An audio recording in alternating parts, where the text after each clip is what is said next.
Today we're just talking about finishing the year strong. So we've come into July. It's 6 months down the road. We do have, I don't know if Tracy's really joining us or not. I think, okay. Yeah. Tracy's joining us. And then we have Claudia as well in the office in case you can't see them. Because I don't know how to hook up the camera. I think it's Nest, or I don't know. I think it's just security. I don't think it's actually a camera. So anyways, we're halfway through the year. And if you look at the real estate calendar, in order to hit your goals for the year, you really have to have everything in contract by November in order to close it this year to hit your goals, right? So it's really good practice to reevaluate where you're at on a quarterly basis. So at the end of each quarter, it's called what we call the 12-week year, where you come and you reevaluate where you're at, whether it's business, whether it's personal, whatever those goals were, whatever those New Year's resolutions were, that you come back and revisit them every 12 months. So here we are, 12 weeks. So here we are, we finished 6 months of the year.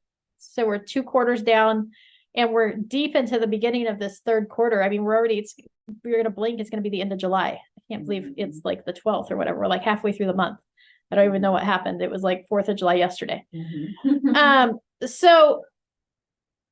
So it's a good time, if you haven't done it already, to kind of sit down and evaluate where you're at and where you've been since the beginning of the year and how close you are to goal, if you're on target to goal. And then the whole point of the 12-week year and the whole point of reevaluating isn't just to be like, oh my gosh, I'm so far behind, I'll never catch up, or, oh, look at me, I'm doing so much better.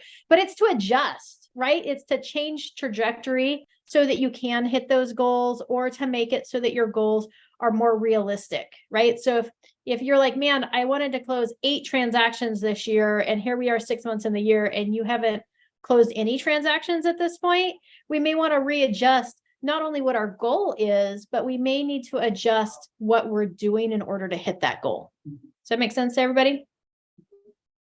Yes? All right.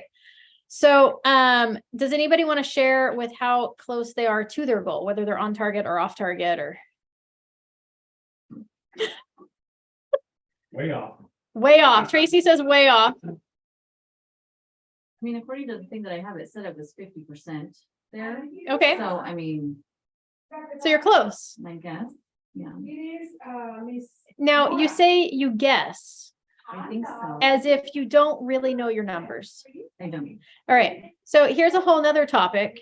When we start talking about this, right? Adjusting to, we're evaluating a 12-week year. We should be tracking our numbers, like week by week, day by day, month by month. Like, we should know if somebody came up to you tomorrow, you should know whatever your lead gen method is, how diligent you've been in that lead gen method. So let's say your lead gen method, the easiest one to do is cold calls. Not as far as the easiest lead gen method, but the easiest one to track.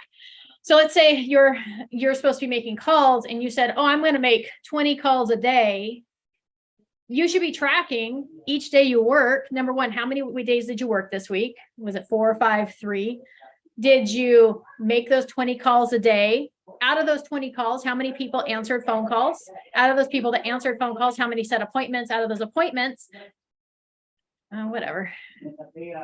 Out of those appointments, how many turned into transactions? And out of those transactions, how many did you close, right? We need to know what our conversion ratios are. And the only way to do that is to track our numbers. And we should also know what our goal was for closings, and how many closings we've had, and how many pending contracts we have, right? We should know our numbers, because that's the only way we know whether we're on target or not. And if you're like, oh, numbers, and I don't know what I'm doing, then when you get to the end of the year and you don't hit goal, you can't be like, oh my gosh, I didn't hit goal, I can't believe it. Like, you should just be like, oh, well, makes sense. Like, how would I know whether I was going to hit goal or not? How would I hit that goal if I didn't even know how close I was to the goal? Does Boomtown, haven't seen that Boomtown has that, where you make the appointment and then the follow-up you put, like, you know what I mean? Follow-up Bus has that, which I really like, but I'm not seeing that in Boomtown unless maybe. Where it tracks it, Yeah. per se. I don't know how good it is with the tracking portion of it. I know that you can set up your pipeline inside of Boomtown, so you can kind of track where you're at in the process. So that might be it. It might be just a different format than what you're used to. right? Everything's kind of a little different depending on what system you use. And for those on Zoom, if you guys have questions, feel free to unmute yourself, raise your hand, ask questions. So yeah, I'm not sure on Boomtown, but we can look into that. So does that make sense for everybody with tracking your numbers? You need to know where you're at. In order to evaluate where you're going, we need to know where you're at. Okay. If you're way off target, like Tracy said, oh, I'm way off. Are you way off due to like a commitment issue? Are you way, and this is, I'm not singling you out. You don't have to answer. Are you In the flesh. in the flesh? Oh, it's like, you're like a real person. I'm like a Screen real when I look down and like, oh, hey. Sorry, we have visitors for those that are on Zoom. Oh, hi. Your cards were upside down over there. We were curious whether it was on purpose, like you like to stand on your head, or whether it was Keep a accident. question. Keep them guessing. So we left, No, it wasn't me. I think we left them somebody- upside down. I think somebody bumped it. Cause I didn't see it bumped over yesterday. It's so you can Somebody capture your picked it up, attention and you probably people not. just didn't do I it. know. I went to go fix it and I was like, maybe it's on purpose. Maybe he likes to stand on his head. It is Tristan. So Yeah. you never know. It could be doing handstands. All right. So we were just talking about like knowing your numbers, knowing where you're at, and then adjusting. If we're not on target for our goal for the end of the year, is it a skills issue? Is it a commitment issue, right? Skills would be like, hey, I'm doing the things, I'm making the phone calls, I'm hosting the open houses. They're just not translating into leads, or those leads aren't translating into deals.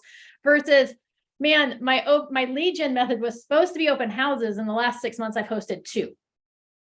Right? So is it a commitment issue? Is it a skills issue? Or is it just like, man, I didn't even know where to start. Like I set this goal of 10, 15, 5, whatever it is, 37 houses to sell this year. And I never put a plan in place. Right? So we need a plan. How many people have a plan? We have a laughing, we have a wah, and we have a kind of. How about on Zoom World? Amanda or Jillian, do you guys have a plan in place in order to hit your goals this year? Regular. Hold on, there's a chat box. Oh, Amanda's a fly on the wall today. She's doing other things, so she's not gonna answer. Jillian's just avoiding us altogether. Oh, she's unmuted now. Hi. No, I had a plan at the beginning of the year and I feel like I need to revisit it again. I guess that's where I'm at. Perfect. This is the perfect time to revisit it, right? Halfway through the year, this is a great time to revisit your plan. Tracy, plan? Did you have a plan in place? Not really, just because I was laid up the first part of the year, so I didn't really put together a plan. Okay. Yeah. So now's a good time to put together a plan, right? 12-week year, evaluate each quarter. This is a great time if you're like, man, I had issues going on, family, medical, whatever it might be. It pulled me away. I didn't really like nail anything down. Now's a great time to nail things down. So by plan, here's what I mean. Like, let's put together a realistic goal, number one. So let's look at our goals, whether we had them or didn't have them, and put together what's realistic. So if you're like, well, gosh, and keep in mind too, that it's July, right? And I already said that you only have until November to put properties in contract. And if you don't have buyers currently looking or listing agreements signed, we're probably not going to make it happen in July. We're halfway through the month. So you've really got August, September, October, and November to put things in the contract. Okay. So when I talk about being realistic, did I count that right? Yep, Okay. I'm just thinking of my schedule. Okay. When I talk about being realistic, that's what I mean. You've got 4 months to put properties in contract. So if you're like, man, I think I can do 1 per month till the end of the year, that's fabulous. But we need to keep in mind that we're then looking probably at 4 closings. Okay. 1 per month till the end of the year, even though you're like, it's July, it's 4 closings because you're not going to put one in contract in July. So you're probably looking at August through November. So it can close in December. Okay, does that make sense to everybody? Okay, we're just gonna go with the ones in the office that I can see their pictures and they're nodding their heads. Since you guys are all fake people online. Oh, look, there we go. Thank you, Marcial. So if we're like, man, I'm gonna close 1 per month till the end of the year. So I'm gonna have 4 closings between now and the end of the year. Then our plan's gonna look like, what is our lead gen methods? right? And you'll hear me go over this over and over and over again. You should have 5 methods of lead gen. One should be your circle of influence, right? Those people that are already in your database, those people that you interact with, if you have another job, if you have kids that are at sports or activities or school, if you have belong to any, community groups or anything, your circle of influence, those people that you're around that already know you, love you, trust you, or at least will have a conversation with you. Maybe they don't know you, love you, trust you, but they'll at least have a conversation with you. That's your circle of influence. So that's going to be one form of lead gen. Everybody should have. Okay. The dollars are in your database, I promise. The second form should be leads from listings. So anytime you have a listing, you should generate additional leads from that listing, sign calls, promotion, whatever you're doing for that listing. It should help to generate additional transactions from your existing listings. That's why we like listings. That's why you should be listing based, is listings should help you generate leads. In addition to that, you should have 3 additional forms of lead gen. Okay, one's going to be your primary, and then you're going to have 2 backup options. And that way, when you go to do your 12-week year and you're reevaluating where you're at and you've been executing lead gen method number 1 consistently, and it's just not driving results, we've got these other things bubbling in the background that we're working on, and we may need to move one of those into our primary form of lead gen or adjust our skill set in that first form of lead gen. So it could be something like open houses. We just hosted the class a couple weeks ago on the foreclosures or pre-foreclosures. It could be cold calls. Be really careful with the no call list. Just throwing that out there as my little caveat, protect yourself. It could be your farm, right? Your frequent area of repetitive marketing, your farm. It could be whether it's a geographic farm or a demographic farm. It could be, there's like 150 different types of lead gen, and I can only come up with 3 right now. So I'm sorry. What? Door knocking. Yeah, right. So that would kind of fall into a farm, but outside of that, if you're just random door knocking, just different neighborhoods. So you want to pinpoint those lead gen opportunities and which are going to be yours, that you're going to pull into. So how are you going to generate new leads? Because if we're not generating new leads, that's really your primary focus. The lead generation is what should lead to closed transactions. If you're sitting around waiting for the phone to ring, that's probably going to work if you just have this huge business of repeat and referral customers. If you don't have a huge business of customers out there in the past, they're probably not going to call you up to do business again. And if you're not staying in contact with them, that's your circle of influence, then they're probably not going to call you. Okay, social media could be a form of lead generation. You could really focus in and use social media for lead generation. At the end of last year, we did the 12 days of lead gen. So you can go back on my YouTube channel. All those videos are still posted. So if you want to dig into some different types of lead gen, we really kind of dove in on 12 different types. Well, we may have done 11. One may have been an overview. So that's a good way, but you need to define those. And then let's put together a plan of how we're going to execute those forms of lead gen. So when it comes to like our circle of influence, that one's easy. You just have to do it, right? Here's what I would recommend. We recommend doing at least, you really want to be closer to like 24 to 36 connections with those people in your database on an annual basis, right? We call them touches, but that feels weird to me. I feel like it should be like connections or interactions, right? We want to interact with those people. So what I recommend is those people in your database. That seems like a lot. It's not that many when you think about it. So we'll break it down. A month? No, well, so it's going to be a mix of emails, text, social media, emails, text, social media, calls, and mailings. Okay. So you get several different types of touches. I would recommend those people in your database that you're going to call them once a quarter. So once every 3 months, you call them.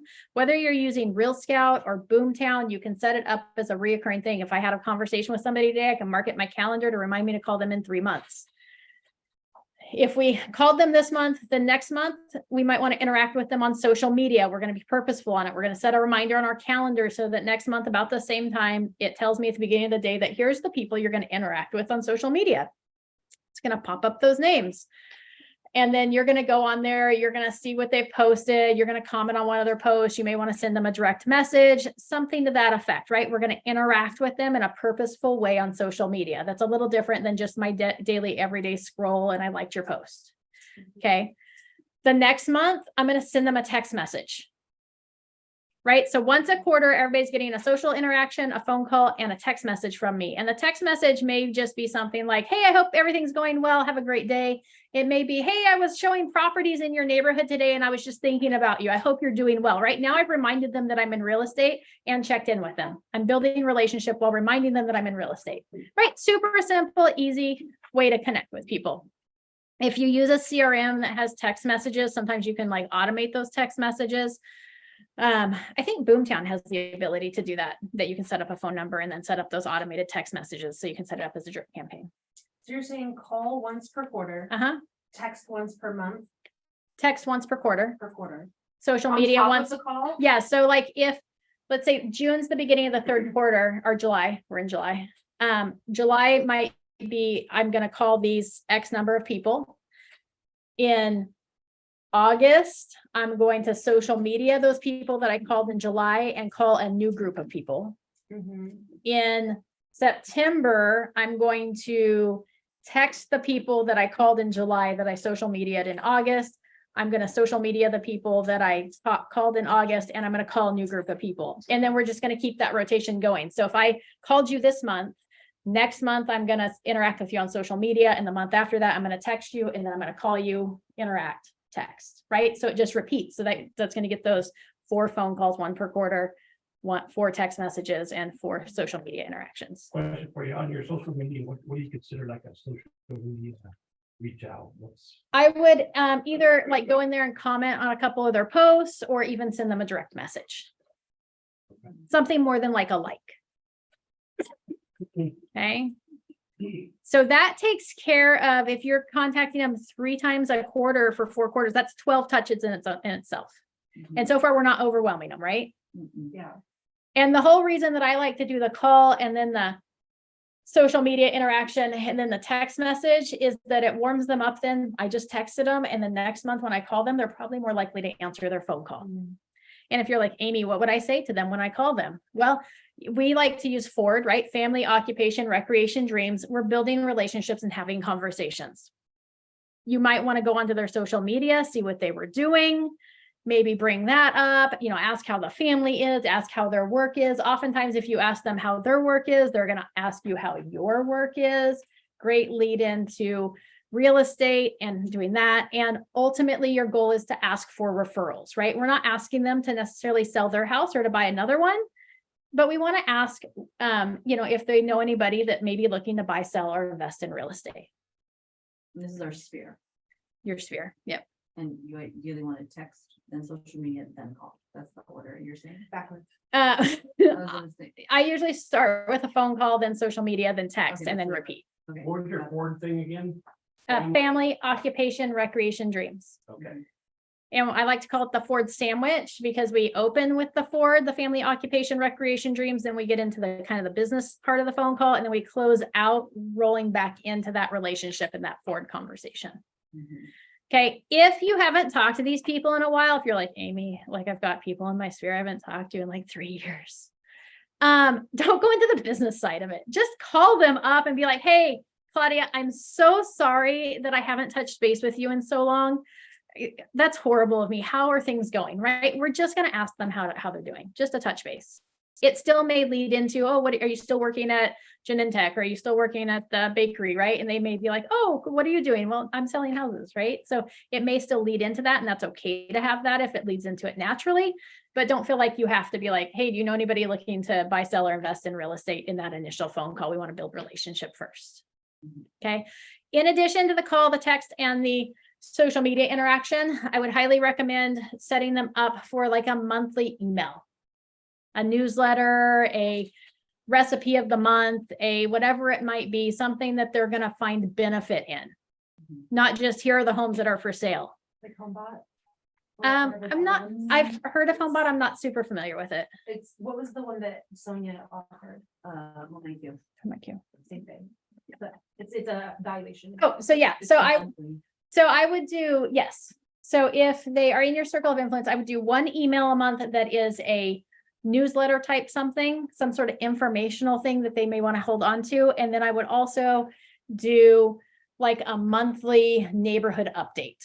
whether it's the Home IQ or whether it's through Real Scout, you can set them up to get a monthly neighborhood update. So they would actually be getting 2 emails per month from me. One probably at the beginning of the month and one at the end of or middle of the month.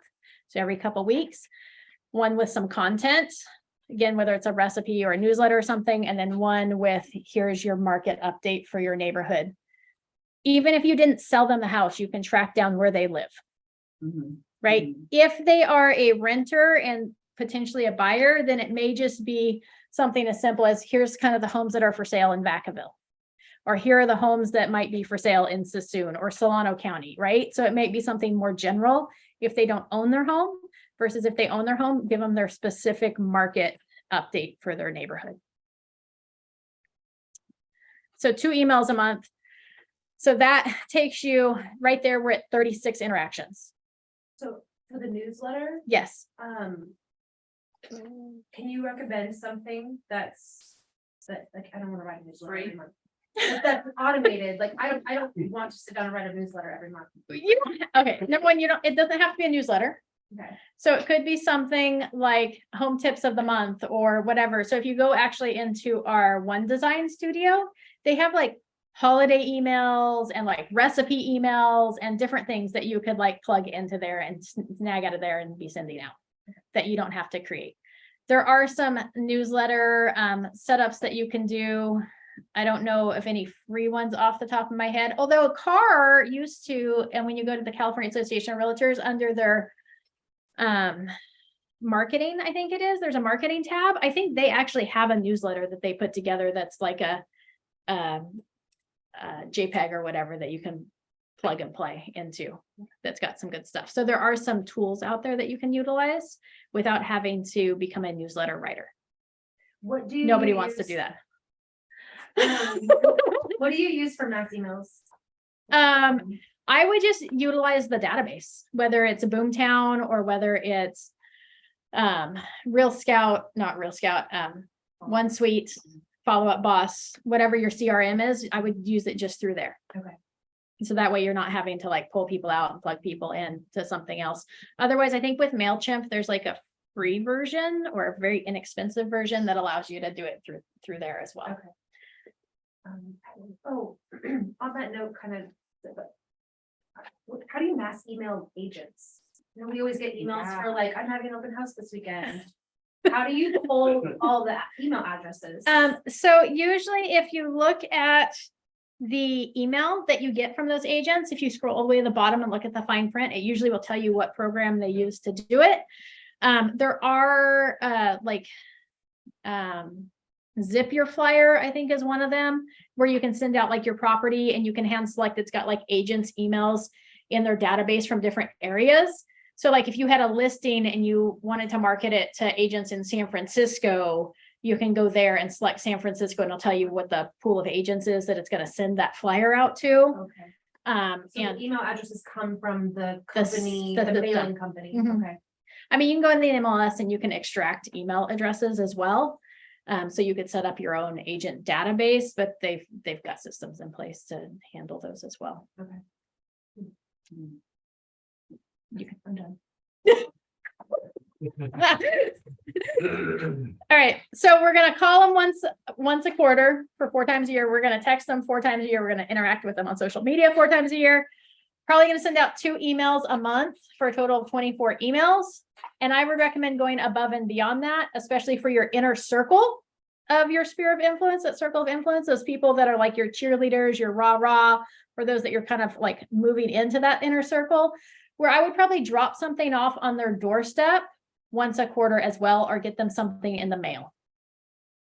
Right? We call those pop buys, or you could do something in the mail. If you wanted to go above and beyond that, and you really wanted to create like your cheerleader group, then invite them to a couple of events a year as well. So that would be something like, maybe you have a farm and you're doing a national night out in your farm, like invite your circle of influence to that national night out in the park. It doesn't cost you anything, right? You just register the address for the park. They bring all the people by and all the trash trucks, and kids think it's a lot of fun. You could do like a bring your own barbecue type thing. whatever it might be, so you can make that really fun, but invite people to those events. You could, if you like hanging out at happy hour on Fridays and Saturdays or Thursdays or whenever it is, you could handpick and invite, 10 people a week to your happy hour. Hey, I'm going to be over at, Merchant in Maine on Thursday at 6:00. Come join me. Good idea. Right? And you don't have to invite all 300 people out of your database. You could just invite 10 a week. Super simple, but a good way to reconnect with people and stay in contact with them, remind you that you still exist. The nice thing is with events is you get a bunch of touches in, because oftentimes when you invite somebody to an event, you've got like the save the date or the, hey, I'm going to be there. You've got the, hey, are you going to come? Or the RSVP. And then after you've got the event, and then after the event, you've got the follow-up. Hey, thanks so much for joining me at happy hour. Thanks so much for joining me at National Night Out. Or, hey, I'm so sorry you couldn't make it. Hopefully you can make the next one. Right? Really easy ways to connect with people. So for your sphere of influence, put together a plan of how you're going to interact with your people systematically throughout the year. Mhm. And then execute it. That's the key word right there. So in terms of these pop buys for quarterly, that's the other thing. Oh, you're fine. Ask your question. Marciel can wait for you, Claudia.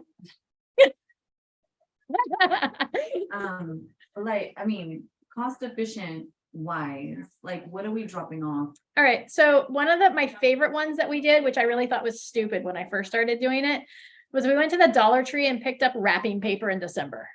Okay. And then we put a little bow on it. We put our card on it and said, thanks for helping us wrap up a great year.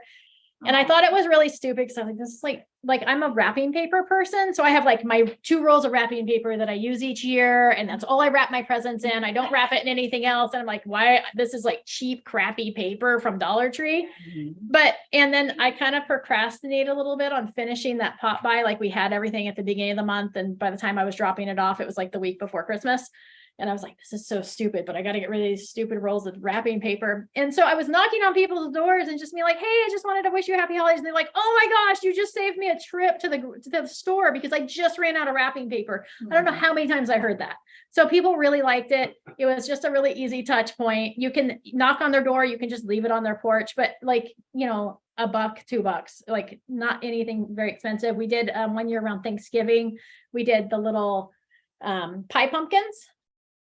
Like they're bigger than the mini pumpkins, but not a big jack-o'-lantern pumpkins. They're like the cooking pumpkins.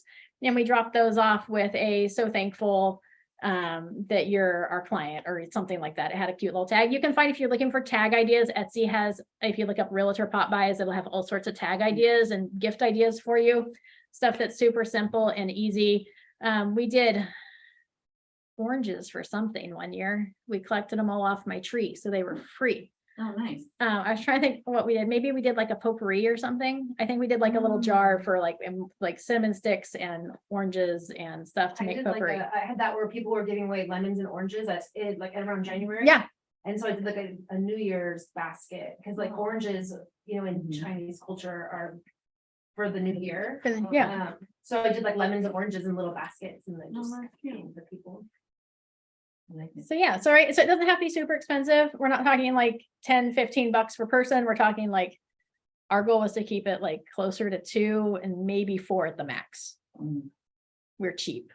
I did one with honey sticks, ordered honey Okay. sticks off Amazon, and then it had a cute little tag. I don't I did remember. jars of honey and it says Yeah. working with you was really sweet. Yeah, That was cute. I Yeah. don't remember that. right. So just fun little pop buys, something to get that touch in. And you don't have to like be like, oh, today is pop by day. I have to go drop these 73 things off on people's door. Like break it down by area, have your people organized, tag them in your database by zone so that you know that, hey, over this quarter, here's my pop by that I'm doing. And I'm visiting these people on this week and these people. So you're doing like 10 or 15 a week. It makes it super simple and you're breaking it down by area. It doesn't have to be on a day. I try to do it on a day. It's probably why I procrastinate and don't finish. Okay, so circle of influence. Your leads from listings, that one's self-explanatory. Please like generate leads. Make sure you have a sign in the yard. The sign is there for lead generation purposes. Signs do not sell houses. Same thing with open houses. Open houses are to generate leads. Like 1% of homes sell with the open house. It's really there to generate leads. So use that listing for leverage to generate leads, make those social media posts, get it out there with the idea that you're going to capture people's information. Mhm. Okay. And then when you start talking about 3 other forms of lead gen, right? Planning for the year, it's the same thing as your circle of influence. We need to put together a plan. So if my plan is open houses is one form of lead gen, okay, how many, do I have a track record to show me what my return on an open house is, right? How many leads do I get from an open house? How many of those turn into a transaction? How many open houses do I need to get to a closed deal? That makes it really easy, right? If we're tracking our numbers, and we've been tracking our numbers, we know what we need to do in order to get the results that we want. If we don't have that history, then you probably will need to decide how many open houses you're going to host per month. And then you need to put those on your calendar and again, execute. It all comes down to execution, right? And you need to decide, okay, if I think I can get 1 lead per open house, that was always my goal. Even like in the height of like my business, I was like, just if I walk away from an open house with 1 lead, I'm happy. So that was always my goal for that. So I knew that if I hosted like, 3 open houses a month, I would walk away with 3 clients, whether they were today clients or like 2 months from now clients. And there's a whole plan around open houses, right? We can't just put a sign in the yard and let people walk in the door and then call that lead gen. Like that's not lead gen. Like there's a whole process to it. So again, go back and watch the video. There's like, you can door knock your open house. You want to make sure you're capturing their information when they walk in the door. I have a whole digital file system. I'm sorry, Maciel, I totally ignored you. I'll come back to you in just a second. I forgot about you. It's totally okay. Again, you want to capture their information. I have a digital file. So if I don't have paper at my open houses that they can walk away with. If they want the flyer, they want the other list of houses that might be for sale in the area or the neighborhood, like they have to give me a legit phone number or email to share it with.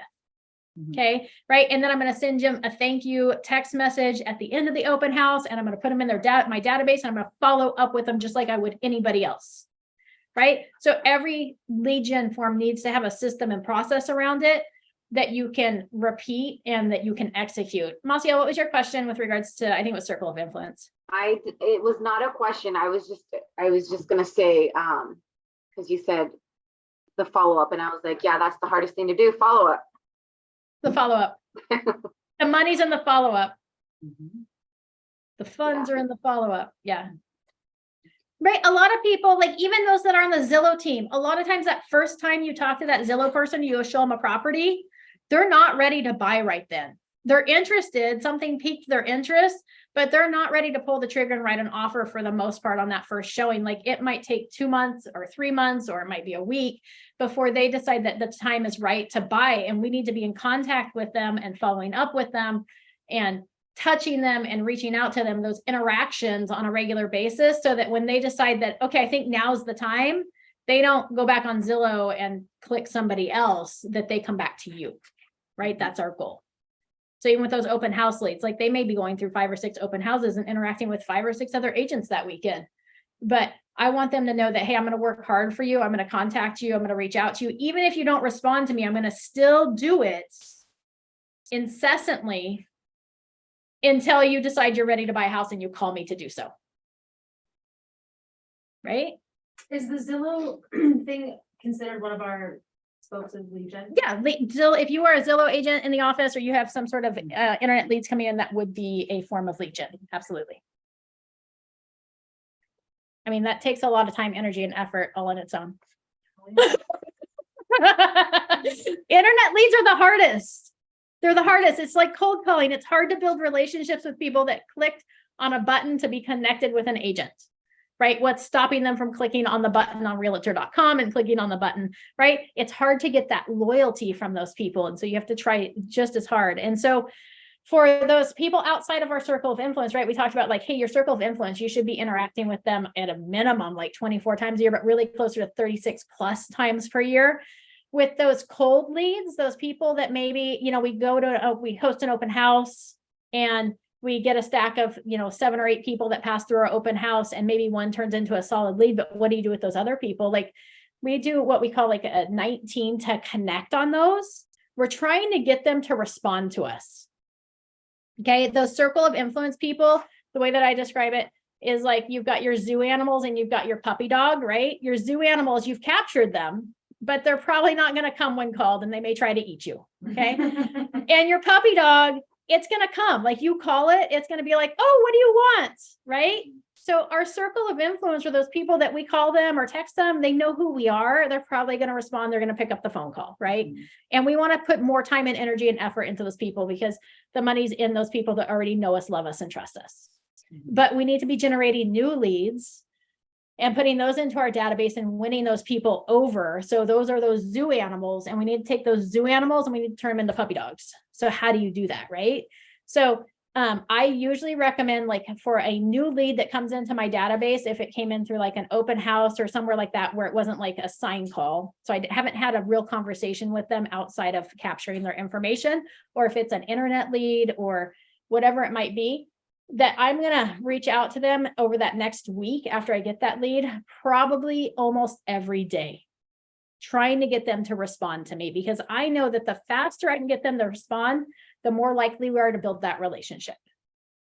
Okay, so it's going to be a mix of phone calls, text messages, and emails going out that first week. So like if it was an open house lead, maybe the day of the open house or the day after the open house, I'm going to send them a video text message thanking them for walking through my open house with whatever a selling feature of that, or a non-selling feature of that property is, whatever a feature is. So if it had a really ugly wall, you may want to do the video in front of the really ugly wall. If it had a really cool backyard, you may want to do that video in front of the backyard, just a generic, hey, this is Amy. Thank you so much for passing through my open house today, and repeat the address at 123 Sample Street. If you want any more information on this property or any other property that you've seen for sale on the market, please don't hesitate to reach out, right? Just generic. That way I can send it out to all 8 people or 20 people that pass through the open house, right? So thank you message.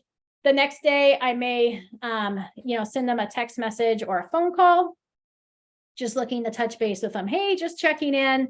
What did you think of the open house? Did you see some other properties that you were interested in? Right. I'm just trying to get them to answer my phone call or my text message.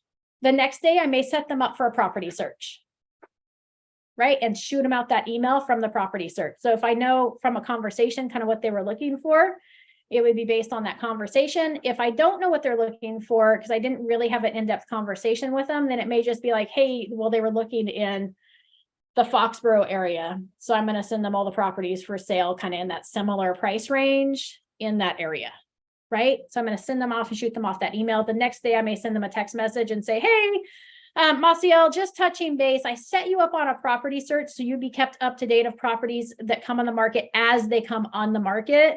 I set it up for the Foxborough area, kind of in that $550 to $650 price range with at least 3 bedrooms. If you need me to tweak that in any way, let me know. Right? So I'm trying to get them to be like, oh yeah, actually we can go up to 700,000, or actually we need 4 bedrooms, right? Or actually we're not limited to that neighborhood, right? So purposely keep it small so that they do have something to change. I purposely keep it small.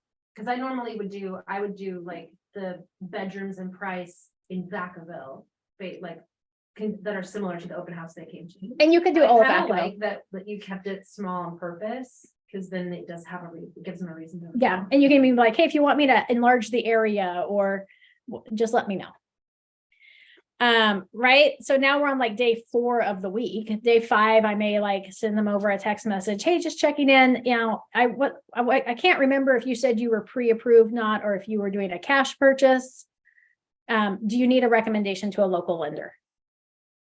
Right. So we're just trying to do something where it might solicit a response, and that also pins us as like the local expert. Okay. After that first week of those regular interactions, trying to get them to respond, then I'm going to roll them to what we call an 8x8, where I'm going to reach out to them 1 time per week for the next 8 weeks.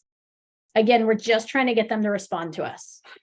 And we know time is of the essence, because they walk through an open house. So they're probably looking to either buy a home soon or sell a home. Keep in mind that like half the people that walk through your open house are probably looking to sell a house. Okay. After I get to the end of the 8x8, if they're still not responding to me, I still don't lose hope. I then roll them into what we would call like a 19 to connect, which is very similar to what we talked about with your circle of influence. We're going to call them once a quarter. We're going to text them once a quarter. We may not be able to find them on social media. So you may, if you can, I would interact with them in social media once a quarter. If you can't, it's all right. And then send them out that like newsletter once a month or whatever it is that you're sending out to your circle of influence, that informational one, send that to them once a month via email.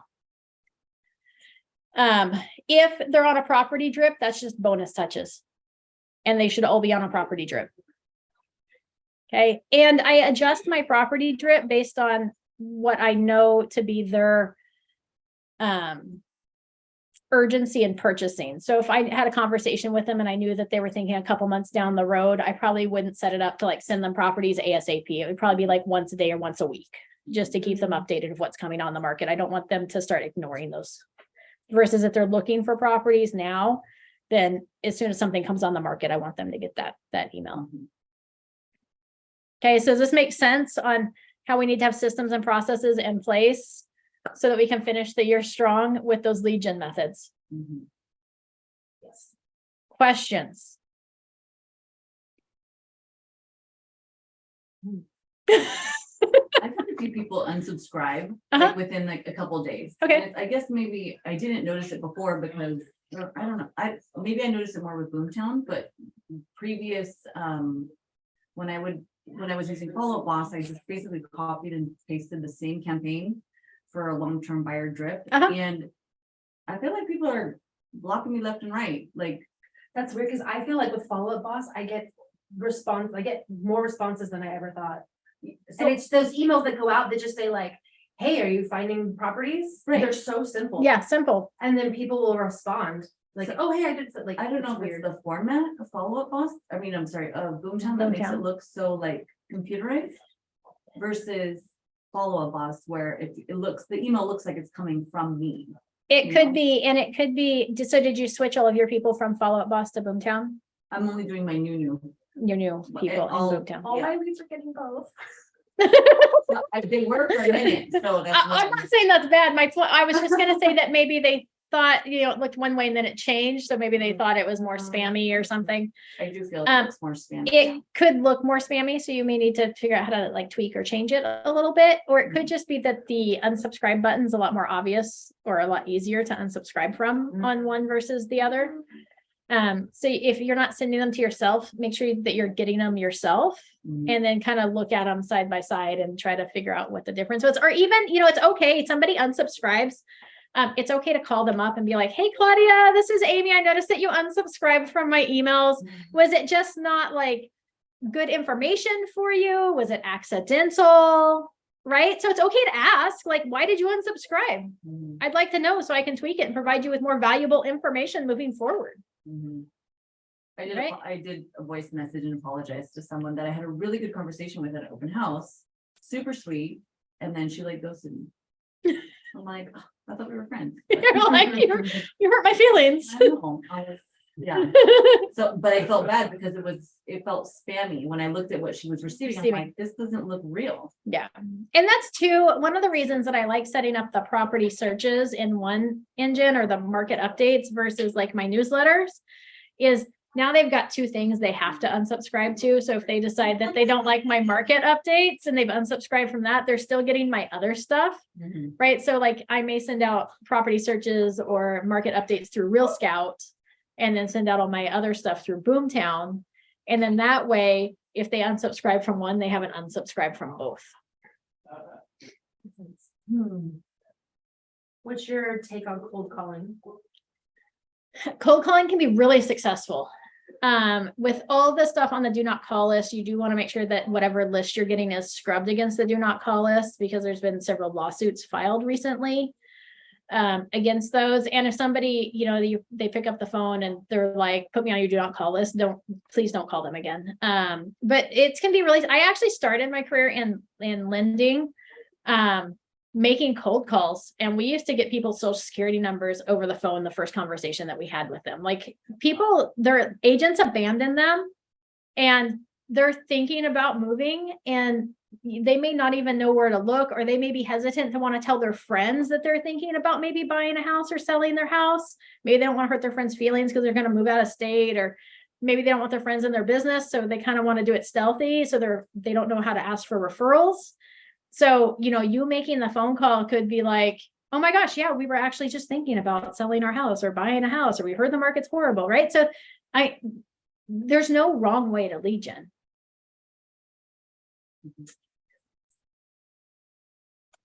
If you're like, Amy, my lead gen method has been open houses, and I've been diligently hosting open houses 4 times a month, and they're just not producing any results, then that's where it comes down to right at the beginning. I said it could be a skills thing. It comes down to, okay, open houses can produce results. So let's talk about your process for the open house and figure out how to tweak it to bring results, right? So it's just, we've got to adjust the skill set since we're talking about finishing strong. So I've had the best results with open houses when I set the buyer consult at the open house. set the appointment at the open house. I don't know why I did not do that recently. Or even set the showing appointment, right? If somebody's like, oh, this isn't the right property, number one, know the inventory in the area. So you can be like, oh, there's actually 2 homes that are very similar floor plans that have pools just around the corner. I'm done here at 2. Are you available at 3:30? Mhm, Right? Here's the property address. mhm. Right? Set the appointments, whether it's a buyer consultation, whether it's a showing appointment, whether it's a phone call, like set a time and date. Don't just be like, I'll touch base with you this week. Yeah. Yeah. I want to punch myself for not doing that. I'm so mad. Oh. I think what you said about the knowing what's in the area and like pulling up your phone and, oh yeah, if this one doesn't work out, like I know this, like I know that, that's helped.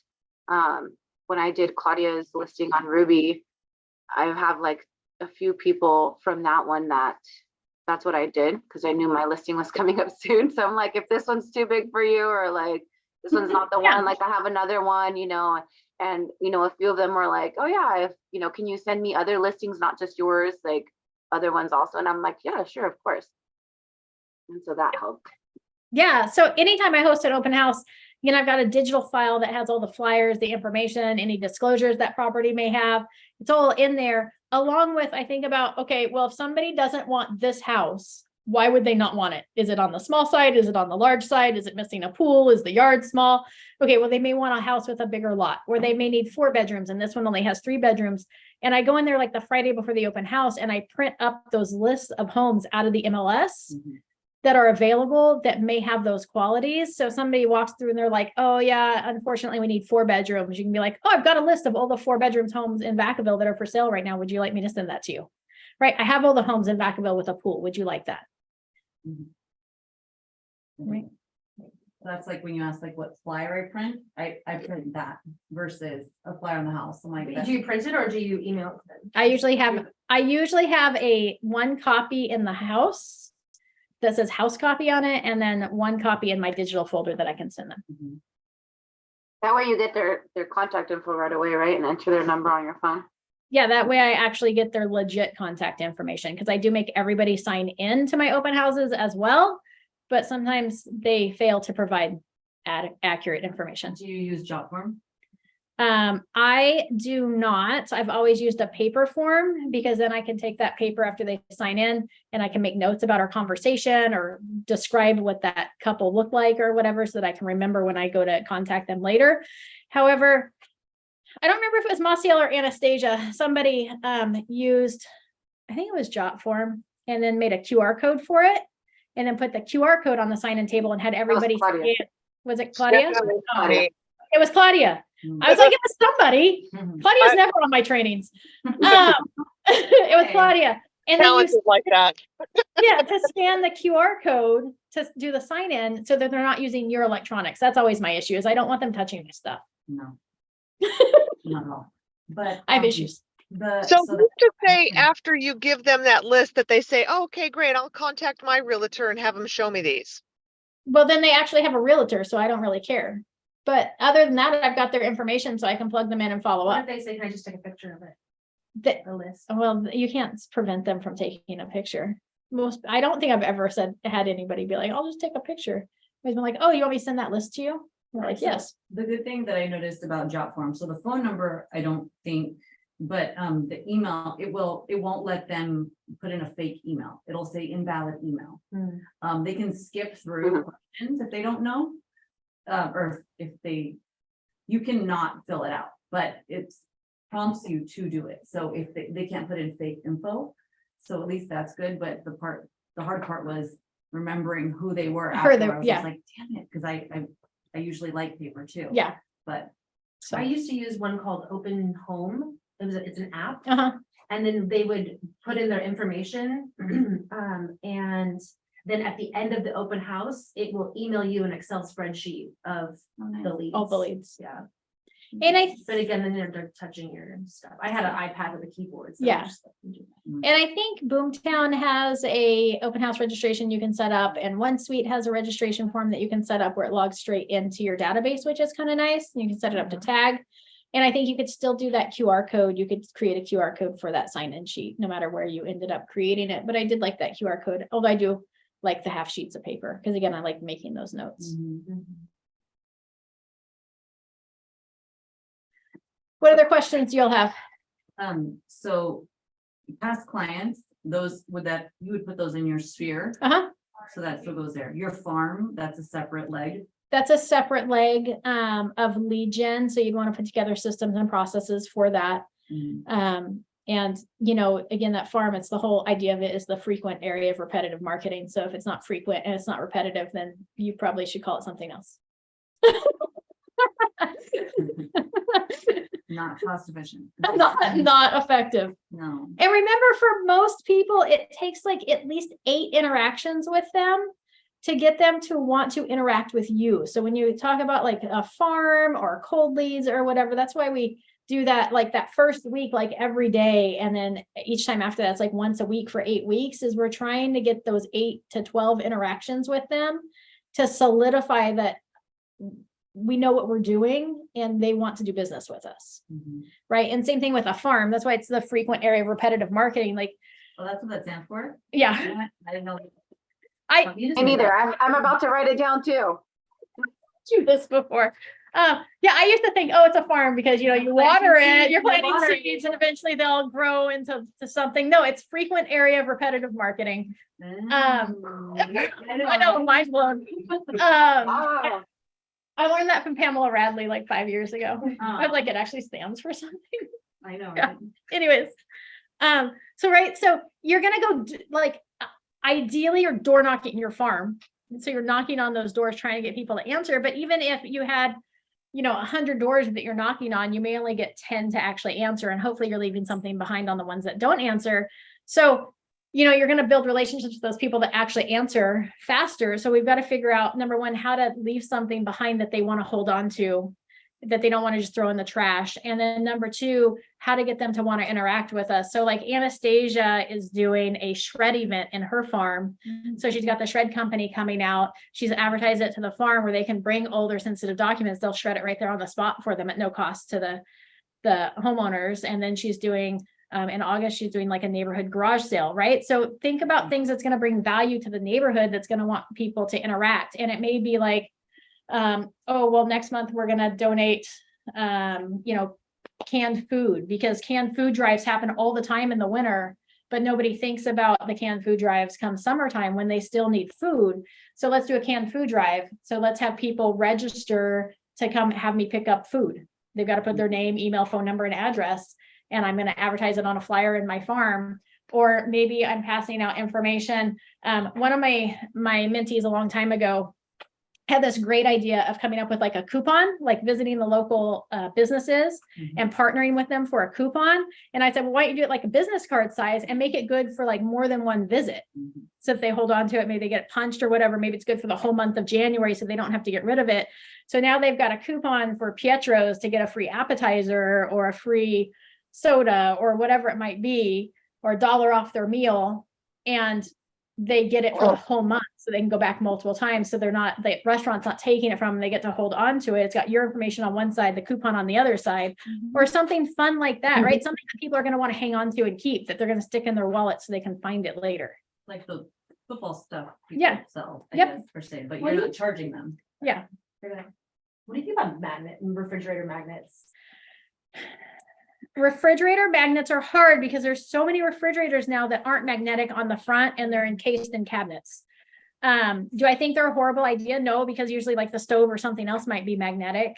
So I think they still serve a purpose. Absolutely. I mean, we've got a calendar magnet on the side of our fridge right now that somebody sent us, so we kept it and stuck it on the I always side. think it's hilarious when you go into a listing and they have a refrigerator magnet of a realtor that's not the one who listed their house. Well, it's because it goes back to this frequent repetitive marketing, right? You can't send them something once and then not connect with them on a regular basis. So I bought, at the beginning of the year, my skinny magnets and it just goes, it's thin, it's clean, it's cute.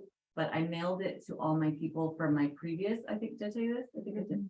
So everyone who had transactions last year, I mailed them at the beginning of the year, the statement, buyer seller statement, and I put my magnet in there and, give them a little letter and whatnot. And then every buyer consult, every listing, whatever, I put it in my folder, like swag. Nice. And then Mila's baseball team, I made Bay Area baseballs and she handed them out with her, it was her snack time. She handed out magnets with my name on them. Nice. That's a good point, Claudia, what you said about the seller statement for all your closed transactions for the year. It's a great idea at the end of the year or beginning of the year to send everybody copies of those statements because they lose them and you need them for tax purposes. So Right. anybody who bought or sold a home needs that. And then also once a year, it's a good idea to do run like an RPR report, RPR, I think that's what it's called, in Barry's, or a market analysis of everybody's property in your database and drop it off to them. And you don't have to do them all like in 1 month, but once a year, they kind of get an updated value of their home. But I do that with HomeBot though. Yeah, but getting something in the mail or dropping it off on their doorstep's a lot different than like an email. A lot of people Okay, just I see. ignore emails. And then that one's going to be a little bit more, Oh, they're specific, going to like feel like accurate. it's more It's- specific. The Yeah. RPR is nice. They're Yeah, set it's up. quick. Yeah, and it's super fast. Yeah. Yep. That's a good idea. I've been trying to think of, so National Neighborhood Night Out is August 1st, and I'm gonna be out of town. Oh, And I'm really trying hard to work my neighborhood. And so I'm trying to figure out what to do at National Night Out to have a presence without being present. So I like the business card coupon, because that's something that we can hand out and then people will well, keep. you can still have them come to the neighborhood and just say. I still want to organize it and promote it, so Okay, I'll also be promoting it throughout the month. Did but- you already send the letter to the, It's in my person, I have to fill it out. it was due the end of, like, a week ago, but I'm gonna call. Oh, really? Yeah. I know, I was like. "Shit, I need to do Procrastinators. this." It's, I think we'll be fine, but, I agree. You could always do something. Okay, so let's say you're going to be gone on National Night Out. So do like popsicles in the park, like when you are home, like one, and advertise that and just do it like a, social yeah, do a bunch of Otter Pops or something. in August anyway. Yeah. So And then the neighborhood night out thing. So you think maybe I shouldn't put my energy into neighborhood night out and just do my own thing? I would say if you're not going to be there, I would just do your own thing.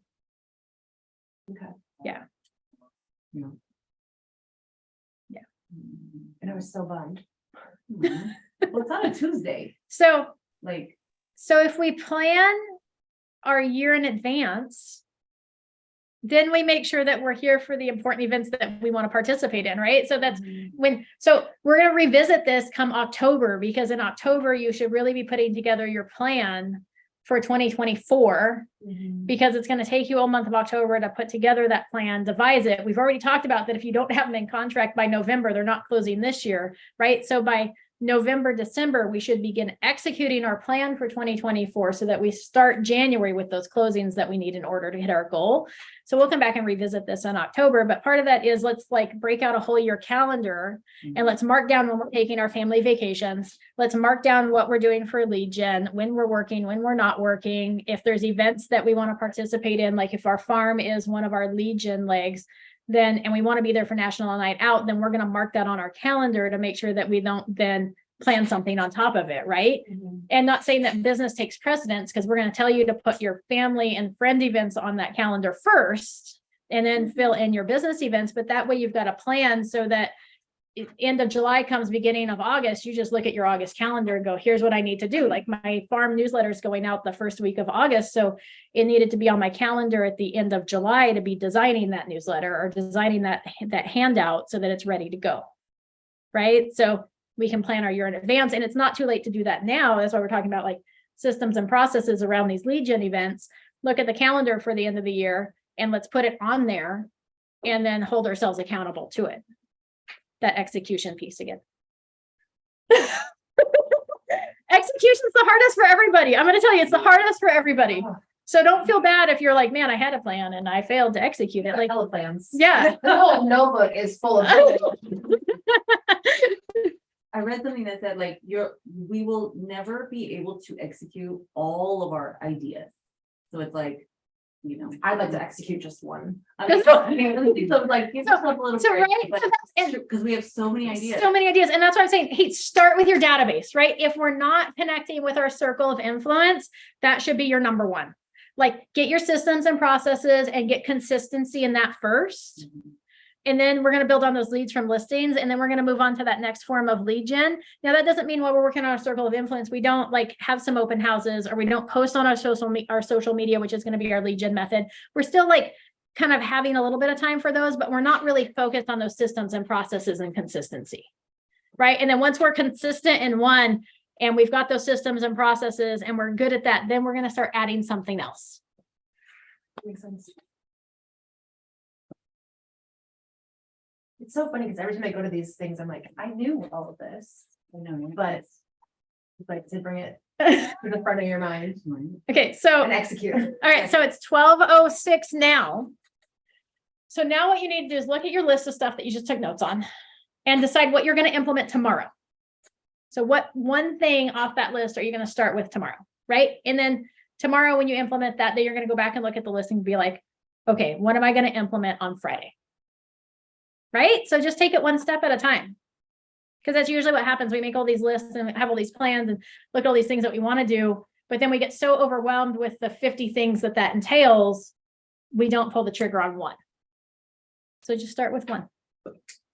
How do you eat an elephant? One bite at a time. One bite at a time. Doesn't matter where you start. Never heard that. Yeah. Mexicans eat a lot, but I mean. I was gonna say it's a white people thing. No, Elephants in Mexico. Was that recorded? Yes, totally recorded. That's me. We're going to, which is, like, HR. All right, any other questions before we wrap up for the day? All right, if you are on Zoom, please log your attendance by clicking on the link in the chat box. Abby in the office, we have Claudia and why am I drawing? Kimberly. I'm like, all I can think of is your other last name. It's not even the right last name. Tracy. That's not even my last name. All right, thank you all. Any questions? Anything else before we wrap up? Thank you for. Thanks, Amy. You're welcome. We'll be back in the office and on Zoom tomorrow for our Thursday forms training. We're covering the DID form and the FVAC. That's at 4. That's at 9 a.m. Tomorrow at 9. All right. Have a fabulous day, everyone.